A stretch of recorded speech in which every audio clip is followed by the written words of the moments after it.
On reste dans les vignes avec un représentant emblématique des vins vaudois, Pierre Keller, ce bon vivant quittera ses fonctions de président de l'Office des vins vaudois à la fin de l'année. Il sera remplacé par l'actuel directeur de l'école hôtelière de Lausanne. Il s'agit de Michel Rochat, qui prendra donc ses fonctions en cours d'année 2018. Et Pierre Keller, le président actuel de l'Office des vins vaudois, est avec nous. Pierre Keller, bonjour. Bonjour.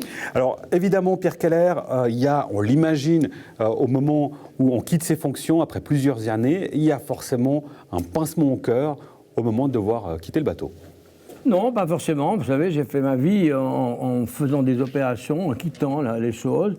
J'ai fait le 700e, j'ai fait les cales. À un certain moment, il faut laisser partir. Là, j'ai fait 7 ans à l'Office des vins vaudois. Ça m'est arrivé d'une manière tout à fait aléatoire. C'était le conseiller d'État, M. Mermour, qui le dernier jour de l'écale, le 30 juin, qui me téléphone et qui me dit « Écoutez, on a pensé à une chose pour vous, est-ce que vous pouvez passer dans mon bureau ?» Je lui ai dit « Écoutez, c'est un peu difficile parce que je quitte l'écale, il y a les promotions, il y a tout. » Il me dit ben justement. Et puis là, il m'a proposé. Et j'ai pensé que c'était... D'abord, on m'avait dit que c'était 5 séances par année. Donc, je m'étais dit que ce n'était pas trop important.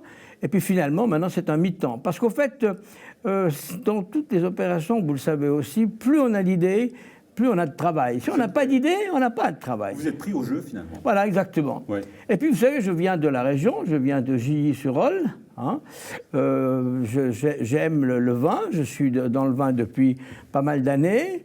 Et puis, j'aime bien l'esprit vigneron. Hein. Je trouve que c'est tout à fait intéressant. Et depuis longtemps, je suis maintenant, ça fait bientôt 47 ans que je suis à Lavaux. Et donc là, j'ai connu d'autres personnes, d'autres vignerons, et ça m'a intéressé. Et je dois dire que c'était vraiment une chose à laquelle je ne m'attendais pas. Et bien sûr, il a fallu avoir des idées, il a fallu un peu mettre de l'ordre dans la maison. Alors justement, parmi ces idées, il y a quelque chose qui a beaucoup marqué les esprits, et on s'en souvient tous. C'est cette énorme bâche qui était présentée à Lavaux, justement, qui disait « Le monde s'incline devant les vins vaudois ». C'était sacrément culotté. Oui, je voulais mettre les Valaisans s'inclinent devant les vins vaudois, mais ils n'ont pas voulu. Non, c'était une histoire très drôle. C'est Luc Massy qui refait sa maison et qui me dit, écoute, voilà, on va refaire la maison. Est-ce que tu n'as pas un artiste qui pourrait me faire un panneau, parce que ça va durer au moins 6 mois. Et je lui ai dit, mais écoute, moi j'ai peut-être mieux qu'un artiste.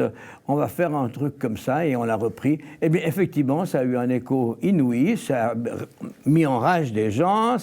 C'est le monde vigneron était quand même très complexe. Moi, j'ai travaillé toute ma vie avec des artistes, c'est pas facile. Mais avec les vignerons, c'est pire. C'est plus difficile de travailler avec les vignerons qu'avec les artistes. Oui, beaucoup plus. Qu'est-ce qui fait que c'est-à-dire qu'ils ont tous un caractère différent, beaucoup plus que l'artiste encore. Et ils sont vraiment des gens ils croient tellement à leur travail, ils croient tellement en ce qu'ils font, et ça tant mieux, qu'ils en oublient des fois les autres, vous voyez. Et ça, c'est une chose qui m'avait un peu choqué au début, mais finalement, ces différents caractères, avec le mien, ça allait très bien. Alors on sait que le marché des vins suisses reste un marché difficile, il y a une certaine détente, hein, on l'a vu sur les chiffres dans le commerce de détail l'an dernier. Comment les vins vaudois en particulier arrivent à se battre? Les concurrents sont plutôt suisses ou étrangers? Bon, alors ça, c'est clair qu'en Suisse, c'est les vins étrangers. Hein, donc on a les vins italiens, il y a les vins espagnols, il y a les vins autrichiens. Donc rien contre les Valaisans. Non, moi je suis un quart au Valaisan. Donc c'est clair que ça vient surtout de l'étranger. Et puis, je dois dire qu'on s'entend très très bien avec les Valaisans et avec Genève également. Mais c'est vrai qu'on a un peu cette fierté d'être vaudois, on est certainement un peu les meilleurs. Et ça enrage tout le monde, mais au moins, ça donne du mouvement et ça intéresse les gens. Il y a eu un bond qualitatif des vins ces dernières années. Alors déjà l'image qui s'est améliorée, mais il y a eu un vrai travail sur les cépages, la qualité même intrinsèque des vins vaudois. Alors ça, je n'y suis pour rien. Hein. Oui. Ça, c'est vraiment dans toute la Suisse. Il y a un effort énorme, un travail fantastique qui a été fait sur la qualité, sur la production, produire moins aussi, mais meilleur. Et je crois que, vous savez, on exporte des vins. Comme vous le savez, je me suis pris au jeu d'exporter des vins, ce qui n'a pas plu à tout le monde d'ailleurs. Et on est allé au Japon, on est allé dans différents pays, et c'est des vins qui plaisent. C'est des vins, le Chasselas, tout spécialement le Chasselas, parce qu'il faut dire quand même que c'est la prédominance, c'est le Chasselas, et on devrait travailler encore plus sur le Chasselas, parce que je suis persuadé que c'est un vin unique, un vin qui peut se vendre partout et qui plaît à tout le monde. Eh bien, on a pu voir que maintenant, ça marche très bien.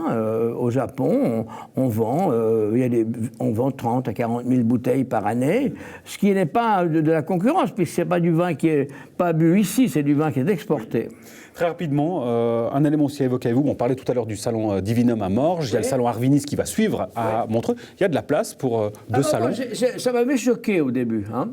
Et puis je me suis dit quand même, tant pis, quoi. C'est des problèmes c'est des problèmes de vignerons, hein, d'entêtement. Hein. Là, vous contre la côte. Voilà. Non, je crois pas que c'est ça. C'est Morges qui a déménagé sur Montreux. Et puis ils ont fait les choses. Moi, je crois que plus il y a de choses, plus on a de chance. Donc ça ne me dérange pas du tout. Et une dernière chose, la Maison des Vins de la Côte, magnifique projet.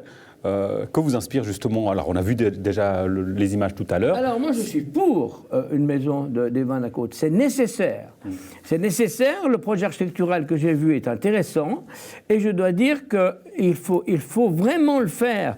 Et moi je suis du conseil d'administration de Vinorama, c'est 30 à 35 000 bouteilles vendues par année.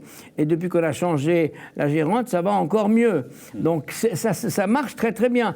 Il y a bien sûr des problèmes de place de parc, des problèmes de ci, des problèmes de ça, et puis la maréchaussée qui attend autour de la maison. Vous voyez, c'est pas très agréable. Ça, vous n'aimez pas. Pourtant, c'est des questions de sécurité, ça va de soi. Oui, d'accord, mais ils sont, vous savez, on a quelques problèmes quand même, hein, des fois, avec eux. Voilà qui est dit. Pierre Keller, merci beaucoup. Plutôt blanc ou plutôt rouge, d'ailleurs ? Alors moi je suis plutôt blanc, le Chasselas, et puis en rouge, je suis plutôt Bordeaux. Voilà qui est dit, vous faites une infidélité alors ? Oui, mais j'aime Bordeaux, j'avais un appartement à Bordeaux, parce que uniquement pour le vin et pour les amis, et j'ai découvert les châteaux bordelais, et mon père aimait le Bourgogne, alors c'est en contradiction que j'ai aimé le Bordeaux.